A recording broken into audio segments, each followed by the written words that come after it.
Good morning. My name is JC. I am thankful to be here. Happy to be kind of sharing a little bit about my kind of story with fitness and hopefully helping some people out along the way. Welcome, and also welcome to this specific talk because it's my first conference talk. So I apologize in advance. We're gonna see how this goes. But I'm excited to just like share some stuff and hopefully you benefit to some degree out of it. So like I said, my name is JC Hiatt. I am 26 years old. I am from Jackson, Mississippi. So not too far away, about a 45-minute flight. I work at a company called EchoBind by day. I've actually only been there a few weeks, but I'm a software engineer there and the growth manager. So I do a lot of speaking, a lot of like open source, writing articles, and just trying to help grow the community. And I'm also one of the founders of a company called DevLifts, which is like a company's kind of a stretch. It's more of like a side hustle that I started with my best friend back in 2017, kind of trying to help developers learn how to be fit and live healthier lives, kind of just take some of the things that worked for me and share that. So that's a little bit about me. Today is kind of half personal story anecdote, I guess, and it's half tips. I hope to kind of share just what's worked for me. This is fitness and health and all that is a highly subjective and a highly personal topic, and so I'm trying to make sure that we respect that, and I respect that and approach that with a lot of reverence. But I'm here to just say this is what's worked for me. Here's some tips I've seen work for me and even some others as I've shared them, and hopefully you benefit as well. So like I said, I'm 26, so just a little over 3 years ago at 23, I didn't know really anything about health and fitness. Like the simple, even simple things that you probably would assume I would have learned in like school or something, like what is a carbohydrate? Like, how do I read a nutrition label? I knew none of that. Like, I literally I guess the culture I grew up in, like, we just ate what we ate, and you know, I did what I did. I was pretty active as a kid. In high school, I played some sports. I was in like ROTC, and we did lots of like physical exercise and stuff like that. But I didn't really know how to do it. I just kind of did what I was told. And then I just ate whatever I wanted, literally. And so I never really thought at all about fitness or health or like how that's going to affect me like long term and things like that. Because like when I'm young, at least for me, I was like, yeah, I'm young, I'm invincible. Like I don't have to think about all this kind of stuff. Like it wasn't even a thought. And fast forward just a few years later after high school, and I didn't feel young at all. Like your 20s are supposed to be like, you've got energy and like you're feeling great and like you're flourishing, right? Like, but I did not feel that way at all. Like in a short like 5 years after graduating, I was up 60 pounds. I had 50 of that had come in like a year and a half from graduating. Because I kind of ceased activity. I took a full-time job as a developer, and there was lots of soda in the fridge and there was free snacks, and I just like, I just did my thing. Still, ate what I wanted, drank what I wanted, but I didn't have any coaches or anyone telling me to move or anything like that. And so I put on a lot of weight really quickly, moving much slower, just kind of like achy, sitting all the time, had my back hurting, kind of neck pain. I would like kind of have trouble even going to sleep because like I would have like pain in my back or my neck or something. Tired all the time. Like even if I would sleep 9 hours, I would still feel tired the next day. It was just like this fog that's like looming over me, and it took the form of kind of focus or blocking my focus, but it also took the form of even anxiety. And I had struggled with some of that stuff as a teenager, and I had seen some victory in that, and it was even starting to really come back and really affect my life in a negative way. I was running a product agency at the time at 23. I had a payroll, I had a wife, and I was like, I'm trying to keep it together. And I did not feel 23 at all. But Uh, enter my friend. His name is Thad. He's my best friend, and he had went off to college and come back home, and he needed a job for a few months, kind of in between what he was up to. And so I was like, yeah, come work at the agency. Just, you'll be my assistant, help me out with whatever. And so the Thad I knew in high school was kind of similar to me, played some sports, ate what he wanted, like whatever. And the Thad that came back from college was like super like fit and buff and walked around with this gallon jug all the time, which has anyone ever seen, either outside of a gym or in a gym, somebody walking around with a gallon jug? Okay. All right. I'm one of those people, so if you have negative thoughts, like, I'm just kidding. All right, so we're actually going to get into that a little bit later, but I was like, what is this? I've never seen anyone in my life walk around with a gallon jug of water all day, and it's also colored. Like, what is that? Is that Kool-Aid or whatever? And so I was like, hey, well, as part of your job, because honestly, he was my friend. I was just trying to help him out. I was like, I don't know what to have you do. Like, why don't half of your job, like, why don't you just go to the gym with me and show me kind of what to do here? Like, because although I didn't know anything about fitness, I knew that I gained a lot of weight. I knew I wasn't feeling great. And I was like, maybe I should try to do some exercise. Maybe that would help. So I would like try to go to a gym, like I did a few times. And I would kind of walk in, immediately get super intimidated by everybody in there who like looked like they knew what they were doing. They were moving all these crazy weights. And I would like go to the treadmill and I'd get on for 10, maybe 15 minutes, and then I would leave. And it wasn't consistent. I associated like that environment with like a lot of intimidation, and so I was like, hey, if you're with me, maybe you can show me like what to do here, and show me like how to lose some weight, how to do these movements properly without injury and things like that. And so yeah, we started that. He put me on a training program and did my diet and everything.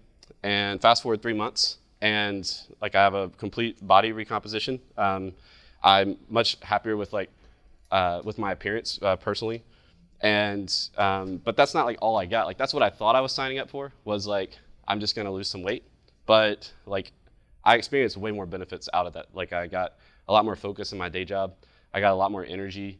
I just overall like felt more in control, if that makes sense. Like I didn't feel so driven by anxiety. I felt like I actually had like some sense of control over the different areas of my life.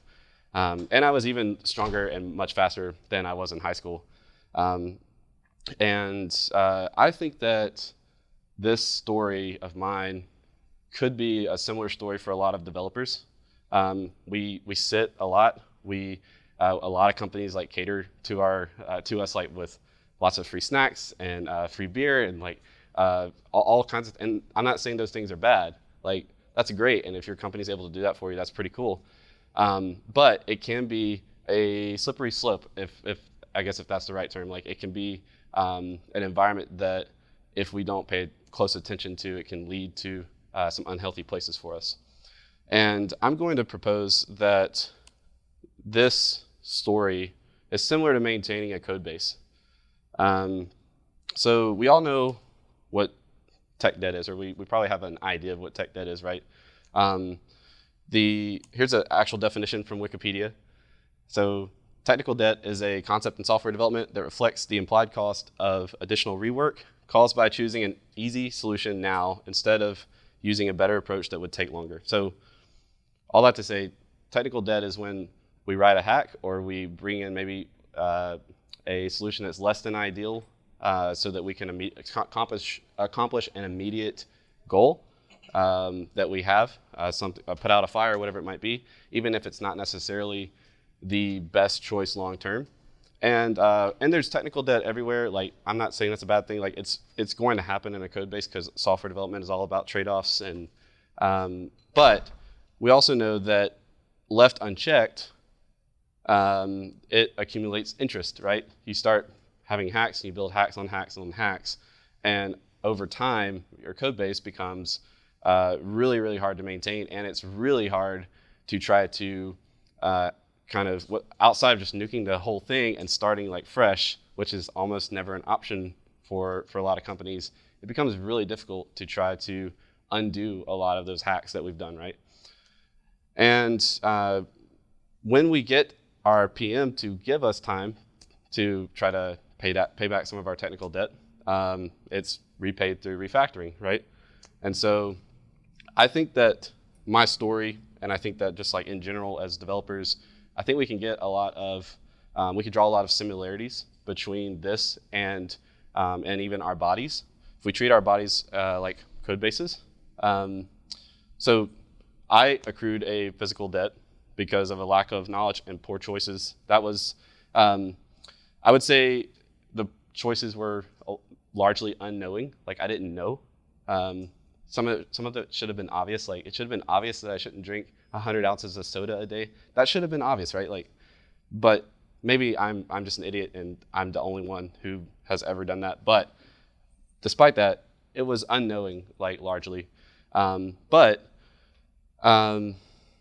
Beginning to pay this debt off was hard work and it was costly. Like, thankfully, it was really just a few months to really lay a pretty good foundation that set me up for ongoing success and kind of like got me into a different mindset where I had more of a lifestyle change. Not all my problems went away in 3 months. That's not what I'm trying to say, but I did feel much better within 3 months.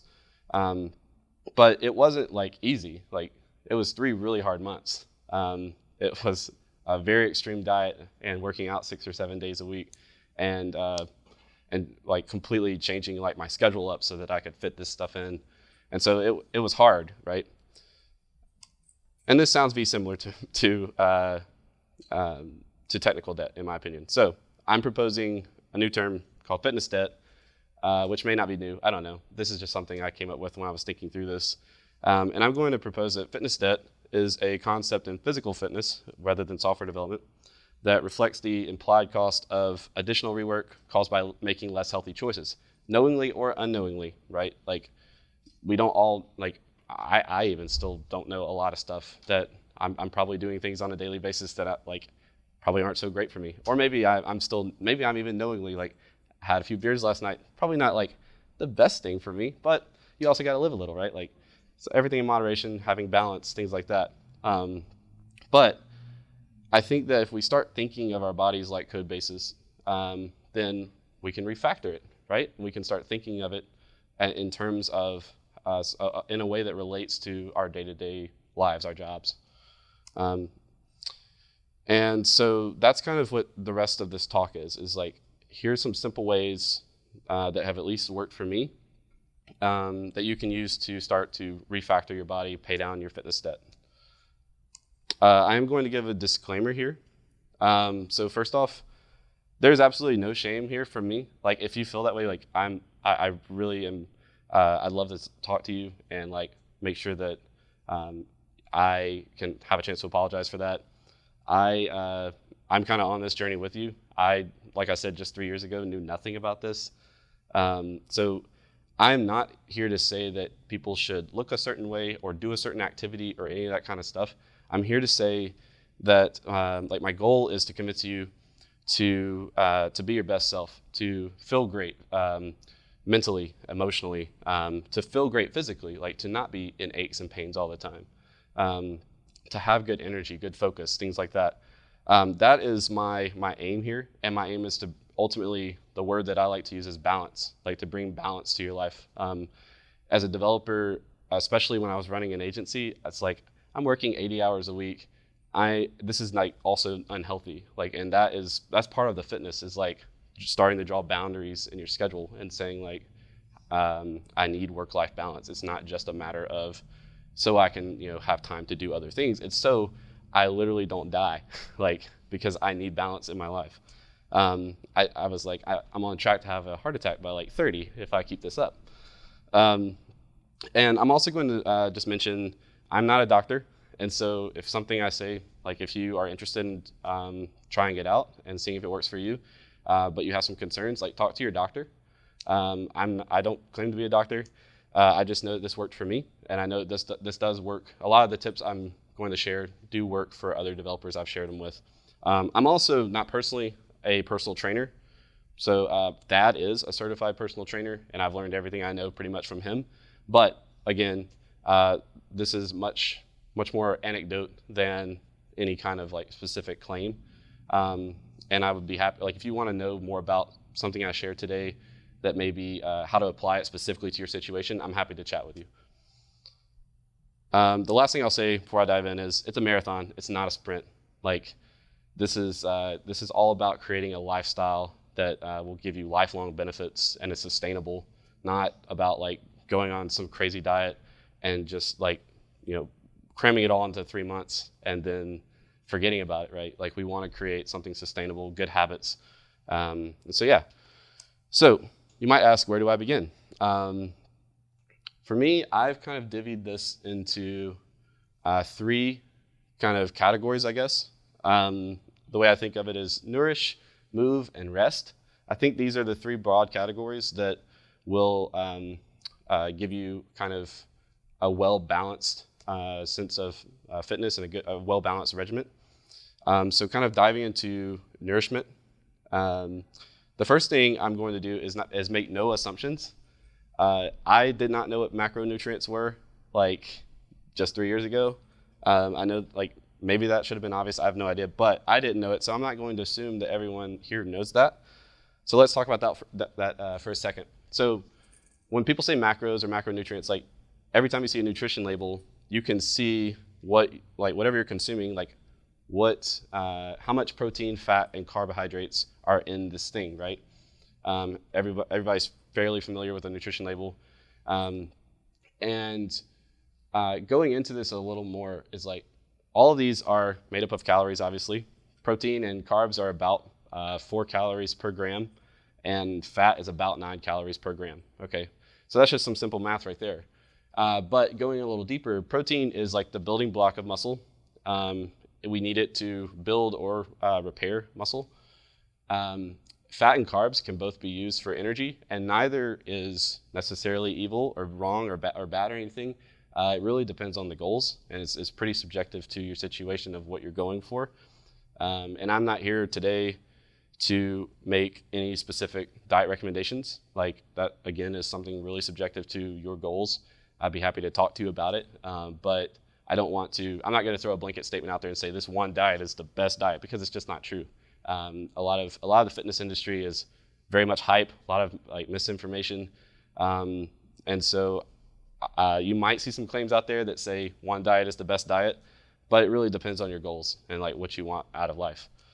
I will say I do have an asterisk here, and that is because I will say that limiting sugar can be good. I'm not going to say you should do it, but it can be good, and there's a few reasons why. So sugar is digested or kind of sucked up by the body super quickly, and you get like an initial spike, right? Like kind of brings you up, but then you also inevitably will get the crash. And this can have like a diminishing return kind of effect. Like you get a spike and then you crash, and so you need another spike, and so you fill up with caffeine or sugar again, and by the time like bedtime rolls around, your body is like so overstimulated that now you have trouble falling asleep or staying asleep or entering like a deep sleep cycle. And so like it spirals. Like over time, this stuff spirals, right? Also, sugar can be stored as fat more easily. And so that's just something to keep in mind is limiting sugar can be good. It's not necessarily bad in and of itself. I think there are applications where sugar is appropriate. Just depends on what kind of activity you're going for, what your goals are. The next tip I have for Nourish is drink water. Specifically, aim for 1 gallon a day. Go live the jug life and just try it out. So this can actually have a lot of great benefits. Other than just kind of like always having people ask you why you have a jug of water, that's literally the only drawback, right? The benefits, in my opinion, outweigh that. A gallon of water a day can help you with fat loss. It can give you more energy. It can help clear up skin even, help you with digestion, mental cognition.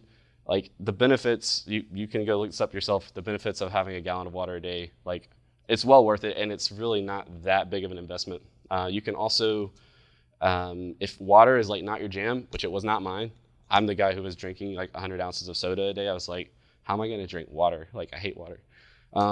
But I did find some ways to make that a little more enjoyable. So especially if you're working out and kind of doing any sort of strength training at all, you can get supplements to actually add into the water that do not have sugar, but are flavored and actually taste pretty good.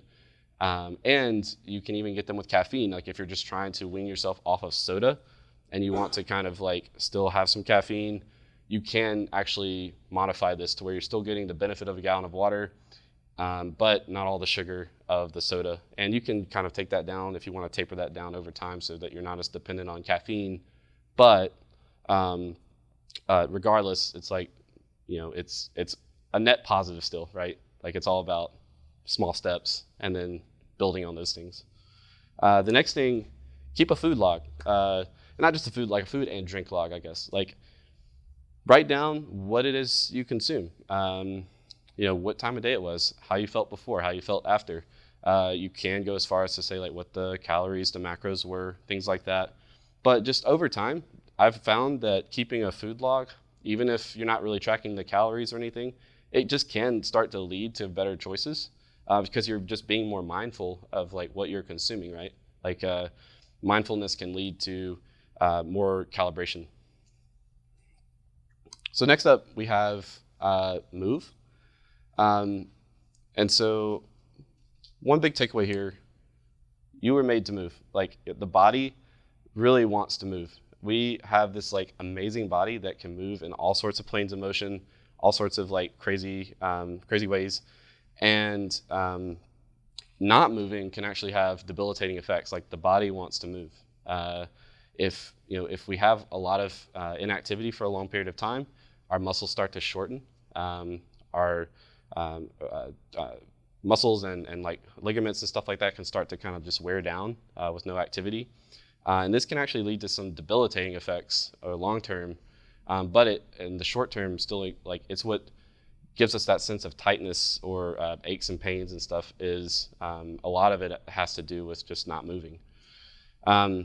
So if you are wanting to move and maybe if it's been a while and you need to reintroduce some movement, walks can be a great way and a really like low-hanging fruit way to reintroduce movement to your body. Specifically, I recommend going on a 20 to 30 minute walk in the morning if you're able to. This can be just a great time for some calm and like even some meditation in a way like while you're walking, but it can also just be a good way to get your body moving, kind of wake up. And I will say they're great just in general. Like it's not just if you haven't moved in a while. Like I still try to go on a walk every day. Like walks are just good for you. And it's pretty low hanging fruit to like get up and move around. So next up, get up and move a couple minutes each hour. This is kind of hard. We're knowledge workers. We kind of get honed in on one task and one bug, whatever it is, and we just like hours pass by. That happens to me. But trying to be more mindful of this can be really helpful. Whenever we sit for prolonged periods of time, that's what contributes to those aches and pains and the shortenings of the muscles. And so just getting up for a couple minutes, stretching or just like walking to the bathroom or taking a 2-minute walk down to the street and back, whatever it is, can help. One specific way that you can kind of train yourself to do this is with a productivity tactic called Pomodoro. Has anyone heard of Pomodoro?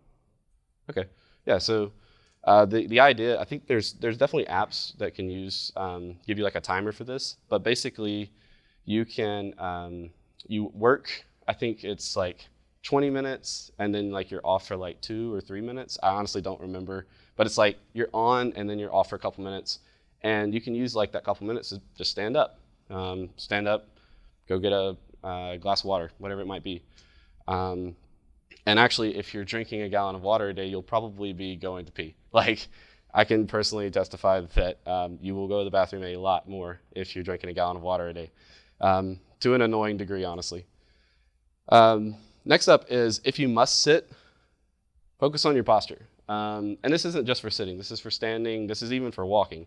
Like, having good posture will pay off for you long term.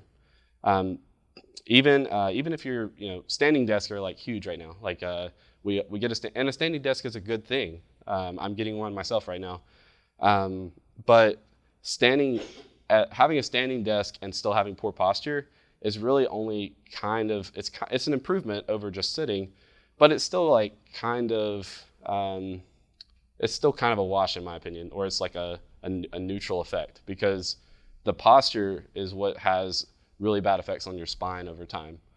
That's why as we age, we see a lot of people who are elderly, like kind of hunched over a lot, and that is like, it's not like they want to walk like that. It's because their spine has like had some degeneration over time, and so we can prevent some of that by just focusing on our posture. A couple of cues for you is like, if you're seated, it sounds kind of silly, but tails up and like belly forward, like that will inherently keep your like spine, especially your lower lumbar, in more of like a position it's supposed to be in versus being like stretched over. And also you can check out posture braces. I don't know if anyone like has one, but there's a company called Primate Brace, and then there's some other companies, but basically these are little braces you can add. It's kind of like a backpack strap, and then when you tighten them, it kind of forces your shoulders back and kind of helps train yourself to, you can't really hunch forward when you have it on. It kind of trains you to have a good natural posture. The claim is, and I honestly haven't stuck to it to know if this is for sure, but the claim is wear it for a month and you can kind of retrain some of those neural pathways to where now you just start having better posture naturally. I think there's probably something to that. I'm not going to say it's 100% factual though. A couple other little tips here is elevated monitors. So like rather than kind of having my computer here, if I'm able to have it like on a stand or have monitors that are more elevated so that I don't have to like have my neck forward, that can help with your posture as well. And lastly, just seeing a chiropractor personally has been great for me. I go to a chiropractor every single week, and they help me with my posture, and not just like adjustments and stuff, but they help like my specific chiropractor helps me come up with new stretches and kind of like help me be more mindful of where my aches and pains and tightness is, so that I can kind of attack the specific parts. So yeah, check that out. And lastly, in terms of moving, find what you love and do it. Like, it doesn't have to take a certain form. Exercise can come in a lot of different shapes and forms, and so it doesn't have to be CrossFit or like powerlifting or anything like that. It can be biking, it can be running, it can be hiking. Like, find what you love and do that thing. Like, if it gets you moving and you enjoy it, that means it's sustainable. And like, that's what's important here, is sustainability, something that you're actually going to do, not something that you're going to just like try to force yourself to do, because you will most likely give up over time. Lastly is rest. And rest is, I don't want to say any one of these is more important than the other, because they're all very, very important. If I had to pick one, I would tell you to rest, because there's this hormone called cortisol that can be really, it's what is spiked whenever we're stressed, any kind of stress at all, like even physical stress, or even emotional, situational, whatever it might be.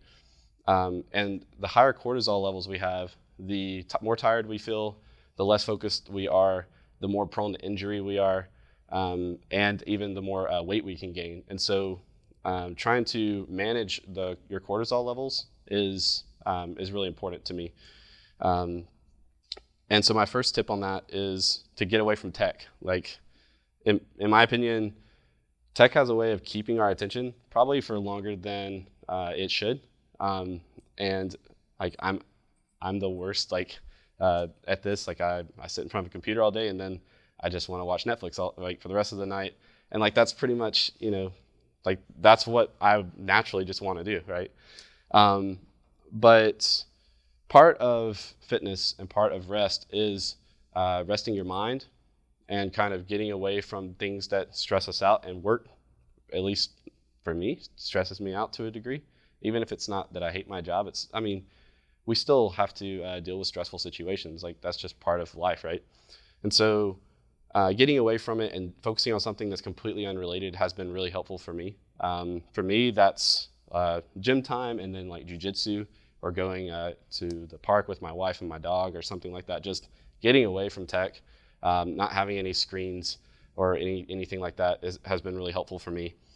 And also, just like in general, when you get away, you can kind of start to draw those lines to where you don't slip into being overworked all the time, so that you can kind of rest your mind. So next up is practicing mindfulness. This can kind of take the form of meditation or prayer, but just any kind of situations or kind of practices that help you be more mindful of your life, your body, your stressors, like anything. I think meditation can be a really helpful thing specifically, but this will help you kind of bring those cortisol levels down. Like, that's like that's what's going to happen as you do these things, even if you're not thinking of it in that way. Like, your cortisol levels are going to come down when you manage your stress better. Next up is make your rest days active. So like, if you're on any kind of strength program, doing any kind of weight training, when you have a rest day, like, still move, like even if it's taking a walk, or do something recreational. You might go for a swim with your family, or go to the park with your dog, like whatever it might be, but get up and move. This is really good for soreness specifically, and it's always great to get outside. Like, there's a lot of good benefits for that. The last thing about rest, and I think what is most important, I have a lot of thoughts on this, honestly. I've kind of become a bit of a sleep nerd for the past couple of years, done a lot of research on it, and I think this is the number one most important part of recovery, is sleep. And it's not just about quantity, although quantity is really important. I think it's also about the quality of the sleep. And so I'm going to give you some tips of specifically managing the quality of the sleep. Like, quantity-wise, everyone probably needs to shoot for 7 to 8 hours. Some people, very few, I will say. Some people can go on a little less than 7, and some people need more than 8. You're going to have to kind of find what works for you. But in general, I think over 90% of people need 7 to 8 hours of sleep optimally a night. So first off, regulate your stimulants. This is like sugar, caffeine, even like blue light and screens. So try to step away from screens like an hour before you plan to go to bed. Read a book or something if you're able to. And also, it can come in the form of even when you eat dinner. Like, if you eat dinner really late and then you try to go to bed, like, your body's like trying to process all that food, and so you could have trouble falling asleep or entering deep sleep like soon. And so sleep is all about, like, we need REM sleep and we need deep stage sleep. Like, we need both of those to have well-rounded sleep, have good energy the next day, good recovery physically. And so we want to make sure that we can fall asleep fairly easily and stay asleep and enter all those stages of sleep. So regulate your screen/work time. Like, have a bedtime is my recommendation. Try to have like some sort of routine. It can be so easy to, like, I do this sometimes. Like, I'm not like perfect at this for sure. I get an email, I have a thought, and I'm like, I have to go work on that. Like, I can't say no, and that's going to happen sometimes. Sometimes you have a fire to put out, you get paged, whatever it is. But in general, try to have a routine, have a bedtime. It's going to help your body kind of naturally have a good rhythm of sleep. And if you're regulating when you're turning your brain off, when you're not looking at screens anymore, you're going to help your brain kind of get out of, like, I am not a neurologist, but from my understanding, there is alpha, beta, and theta waves in the brain. Maybe someone else knows more about this than me in the room. But if I understand correctly, working and like blue light and things that stimulate our mind and like require our attention and focus activate alpha waves in the brain. And those are what's needed for deep sleep and REM is beta waves and theta waves. And so getting our brains kind of like ready for sleep, part of that is turning them off. of things that require focus and critical thinking and things that stimulate us like sugar or blue light. As far as actually staying asleep, control the lighting and the temperature in your room. You can, as far as temperature, it's kind of a wide range. Everybody kind of knows where they fall probably. But in general, it's like somewhere between 60 and 67 degrees is kind of a sweet spot for people to fall asleep and feel comfortable to stay asleep. As far as lighting, I actually learned that your skin even has photoreceptors. So like even if you have a mask on or something, your skin can even pick up light sources. So if you like want to get the best possible sleep, try to make it pitch black in your room to where you can't even see like the palm of your hand in front of your face if you were to hold it up. So what my wife and I did was we got blackout curtains, which are like $15 on Amazon, I think. And then we got like black electrical tape and taped all the LEDs in our room. Or you can go like extreme and just get all electronics out of your room if you want to do that. But for the rest of us, we can just tape those LEDs up so that, because even when your TV's off or your computer monitor's off or whatever it might be, like you still usually have some sort of light. Even our surge protector had like a light that was always on. So we taped that up. Lighting is important. Keeping a sleep log is also something you can do if you're just wanting to be better at sleep. Just like the food, like you can start to be more mindful, right? Like, when did I go to sleep? How did I feel like that day? How did I feel when I woke up? Did I wake up during the night? Did I dream? How do I feel when I wake up? Like all this stuff. You can start to kind of, when you have data, you can always mess with the inputs and see how it affects the outputs, right? So this can be helpful too, just to be more mindful. And the last thing about sleep is to read fiction. Like, this is kind of maybe a little random, but fiction can actually help our brains get into more of a beta state. And so this is something like I personally like to read Star Wars before bed, but read some sort of fiction. And this can be part of like that routine of, an hour before I plan to go to sleep, I'm going to get away from screens. I'm going to turn the temperature down, turn the lights out, and just read my fiction. This is what's worked for me, at least. So going further, these are obviously like all kind of very general, high-level tips for you. But going further, my first piece of advice is to start small. Every positive change is a positive change, no matter how big or small. And it's all about incremental change that's headed in the right direction. As I said before, find what works for you. For me, that's powerlifting and jujitsu. But it can be all kinds of stuff. It can be running, cycling, hiking, swimming. It can be CrossFit. It can be bodybuilding. It can be whatever it is that gets you moving and helps you want to do it every day. I will also say I do recommend supplementing that passion with weight training. Not necessarily bodybuilding or anything like that, but building lean muscle will first off help you burn more calories at rest. It will help you, like if one of your goals is to lose weight and keep it off, building lean muscle is like the best way to do that. And secondly, it will help you be better at your passion. So like for me, for jujitsu, like there are specific types of programming I can do in the gym that's going to help me with my jujitsu game. But the same is true for other types of sports and activities. And I will also say no gym is required. Like you can get some home gym equipment for pretty cheap, or you can even do things completely body weight. Like I've dealt with all sorts of situations as I've helped other developers. And with that, I will say this is not a sales pitch, but I do have my side hustle, and I've made a coupon code for everyone. If you want to check it out, you don't have to have a gym membership. You can, but we have programs if you don't want a gym membership. And we have a Slack community, and we can help you with your training and your nutrition. And that code will get you 50% off your first order. If you have any questions, I'm around. Now that my slides are finished, I will be more down here. Yesterday I spent my day in the speaker lounge.